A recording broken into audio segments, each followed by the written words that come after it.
Hello everyone, today I'm here to talk to you about Hyrabar. I think that's roughly how it's pronounced, from Funny Fox Games. This was provided to me as a review copy, but that doesn't change my thoughts and opinions, and it doesn't change how the game plays. Let's talk roughly about how it does play, and then I'll give you my thoughts afterwards. So, the way this is set up is depending on the player count, you've got a number of these tiles laid out in a grid. And it kind of makes a Sudoku style looking puzzle. There are some koi ponds, however, dotted about, and then the sort of squares of the Sudoku puzzle are split up into gardens.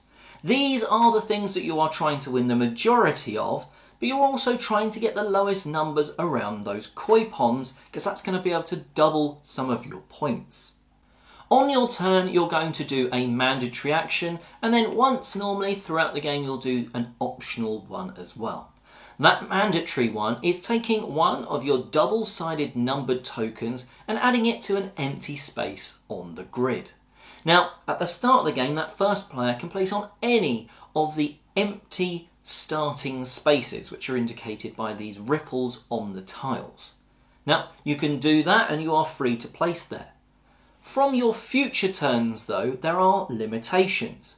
You can never have the same number in the same row or column, as well as the same garden area. Note, unlike in Sudoku, where a sort of square of the grid, the 9 sort of sided grid, normally one of those doesn't allow the same number. It's actually split into 2 gardens, so you can sometimes have the same number in the same main square. That's absolutely fine. Now, the other thing is you're only allowed to place in the same rows or columns as you already have pieces. So after that starting placement, you're locking in, at least for the next turn, into that row or column. And once you've placed a few tiles, there's definitely going to be opening the board up, but your second turn will have very much the limitation of that row or that one column. So why are you doing this?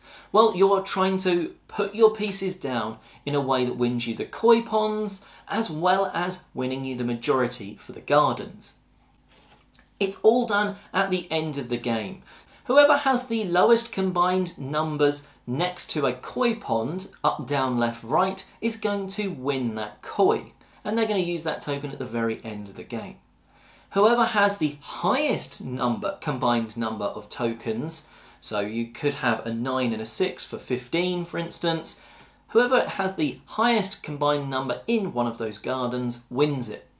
Now at the end of the game, when this is happening, you're going to score as many points as spaces in that garden, and they range from normally around 3 to up to 6 spaces. They can then be doubled by spending one of your koi tokens. And if you don't have anywhere else to double, those koi tokens are just going to give you a bonus point. So, especially in a 2-player game, it's very back and forward, placing tiles, bearing in mind those restrictions, trying to have the highest numbers for those gardens, trying to have the lowest combined numbers for those kois, and that is pretty much the whole puzzle of Hyrabar. So what did I think of the game? Well, I do like a number of aspects of it. I do like the way during setup you turn a number of the tiles over depending on the player count, only using the full 9 tile grid at 4 players. That means that there's not sort of just a vast amount of open and empty regions at the end of the game. You are constantly going back and forth or around the table trying to sort of get the highest in that area. Oh, someone else has just jumped me. Oh, maybe I could put one of my low numbers in next to that koi, but also bumping me up for that area. And that's a cool sort of way around the table that you're constantly trying to sort of outmaneuver each other for the control of these places. The fact that these tokens are double-sided is an interesting one as well. The 5 is the middle number and it's a 5 on each side. But the 9 can turn over to be a 1. And that's really interesting because you can definitely see when your opponents have used numbers. And you can use that to your advantage to maybe block an area off. If you know that they've used their highest numbers already, well, maybe you could also try and win that area with maybe only a 6 or maybe a 7. Or you could just combine a couple of lower numbers near a koi to try and win an area. And that's certainly an interesting part of the puzzle. I think when it comes to that though, 2 players have worked really well because you can get in the head of that opponent. You're not having to sort of worry about someone else messing a plan up because you're not quite being able to pay attention to everyone. At 2, you can see exactly what they have left and pay attention to that. So it can become a little bit more cutthroat as you block each other, but it just has a really nice dynamic back and forth across the table.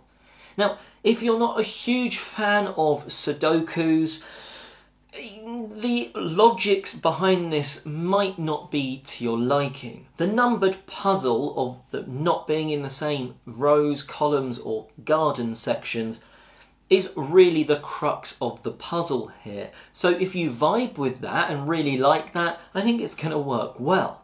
It does make me surprised that there's not some kind of solo mode, because it kind of feels like you are just playing almost like a multiplayer Sudoku.